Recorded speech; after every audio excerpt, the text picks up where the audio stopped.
J'ai vu une fois,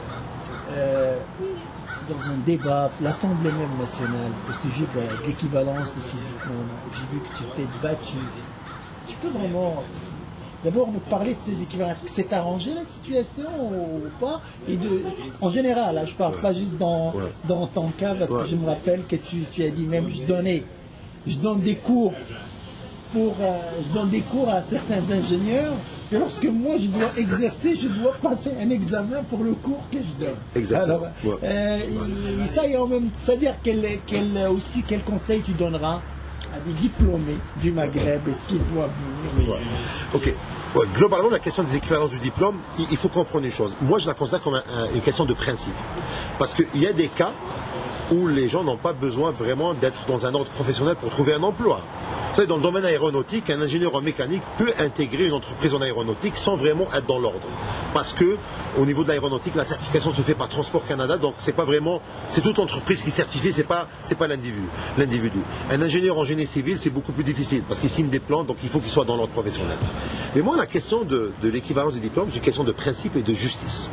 Je considère qu'il y a une injustice envers les personnes formées à l'étranger. Est-ce que ça existe toujours? Elle est toujours là. Elle est toujours là. Et je dirais que le gouvernement provincial n'a pas pris ses responsabilités par rapport à cette question. Il y a eu une commission qui a été mise en place il y a à peu près 3-4 ans. C'était l'ancien directeur, M. Bazorgui, qui est ancien directeur de l'école polytechnique, et qui a fait beaucoup de consultations, qui a émis un rapport de 300-400 pages. Et après ça, le projet de loi était 2-3 lignes. Je pense qu'il y a un certain protectionnisme qui est exercé par les ordres professionnels pour pousser les gens à aller vers les universités. Il y a une industrie de l'éducation au Québec. Il ne faut pas oublier que les cégep, c'est des entreprises. Hein. Les universités, c'est des entreprises. Vous savez que si les étudiants maghrébins quittent le 2e cycle et 3e cycle en ingénierie, ça, c'est des données que j'ai des universités, hein. Soit l'ETS, soit Polytechnique ferme. C'est que la moitié des étudiants en 2e cycle et 3e cycle sont maghrébins en ingénierie. Donc si ceux-là vont trouver de l'emploi, soit Polytechnique, soit l'ETS vont fermer. Et c'est un problème.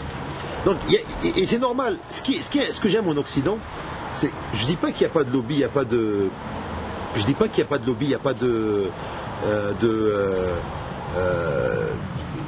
magouille. Mais les mécanismes mis en place te permettent de parler. On a cette liberté de critiquer. Il faut exercer cette liberté. Donc les autres professionnels, moi je ne suis pas contre la présence des autres professionnels. Hein. Les autres professionnels sont très importants pour assurer la qualité du service des professionnels. Mais par contre, il ne faudra pas que ces autres professionnels comportent des incohérences. Et, je l'ai démontré plusieurs fois, il y a des incohérences dans le système, il faudra vraiment lever ces incohérences. Si je reviens aux médecins, c'est la même chose, des médecins qui ont passé tous les examens, qui ont réussi, arrivant à l'internat, on leur dit qu'il n'y a pas de place, et on limite les places des médecins qui sont venus de l'extérieur, même s'ils ont passé les examens. Un autre élément qu'on oublie, on demande à quelqu'un pour immigrer d'avoir une expérience. La question que j'ai aux autres professionnels, est-ce que vous voulez évaluer la compétence ou la connaissance? Parce que même un médecin qui a 20 ans d'expérience, qui va passer un examen de connaissance après 20 ans de pratique, il peut l'échouer. Mais c'est un très bon médecin.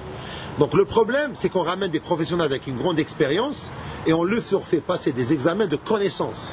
Et on sait très bien que quelqu'un, quand il oublie, après 20 ans d'exercice, tu lui poses des questions de connaissance, il peut ne pas être bon parce que c'est fini, lui, c'est la pratique qu'il a. Donc est-ce qu'il n'y a pas moyen de ramener les mêmes médecins québécois, qui ont eu un diplôme québécois, après 20 ans d'expérience, de faire le test, de leur passer les mêmes examens? Je suis convaincu qu'ils peuvent échouer l'examen.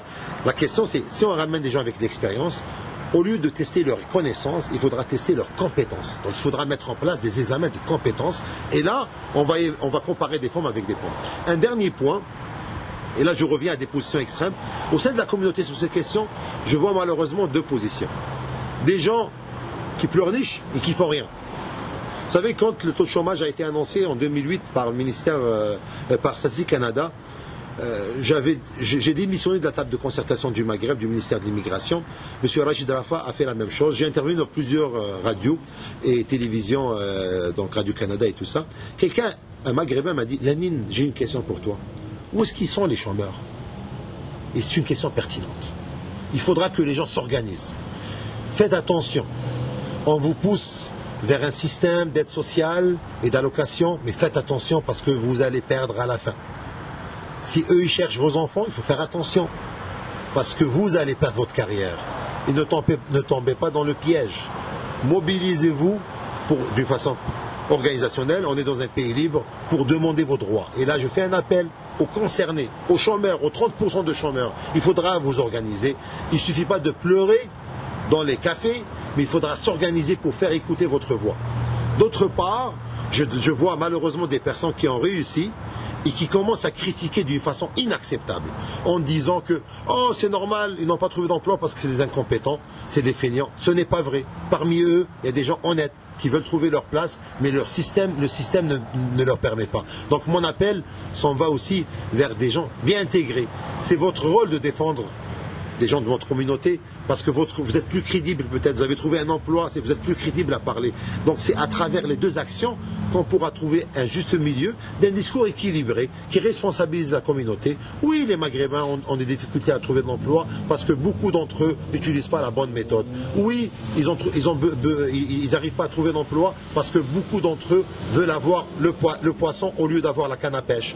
Oui, parce qu'il y a des Maghrébins qui travaillent au noir et que ça les arrange de travailler au noir. Mais ce n'est pas tout le monde. Il y a des bons Maghrébins compétents, honnêtes, qui veulent vraiment trouver un emploi et qui n'arrivent pas à trouver parce que le système est discriminatoire. Je pense qu'entre les deux discours, de dire que non, le système est bon, les Québécois sont très bons, il n'y a aucun problème, le gouvernement n'a rien à faire, et de dire que non, il n'y a que le gouvernement, il y a un juste milieu entre responsabiliser les Maghrébins. Et je revois la question, parce qu'on n'a pas assez d'organismes pour supporter les nouveaux arrivants. Il faut que les gens s'organisent, mais il faut aussi que l'immigrant lui-même se responsabilise. Quitter un pays, s'installer au Québec, c'est une grande responsabilité. Il ne faut pas rester les bras croisés. D'autre part, il y a des aberrations dans le système. Le gouvernement ne fait que dépenser de l'argent.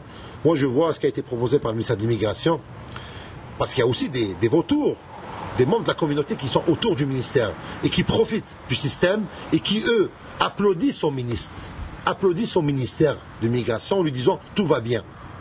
Et là, je pense qu'ils sont responsables et aussi c'est à la communauté de le responsabiliser parce qu'il y a des gens qui développent un discours non critique en disant non, tout va bien, le ministère fait son... Non, il y a un problème. Le ministère, oui, fait des efforts, mais elles ne sont pas bien orientées. Il faut qu'on travaille ensemble, on améliore la mentalité de la communauté, on essaie aussi d'identifier les problèmes au niveau des programmes qui existent, au niveau de l'incohérence du système et à partir de là, on va trouver des solutions assez équilibrées pour résoudre la question du chômage au sein de la communauté et des autres professionnels en particulier. Une dernière petite question, c'est-à-dire, est-ce que tu conseilleras par exemple à des Maghrébins de venir travailler ici? Est-ce que je conseillerais à un Maghrébin de venir ici?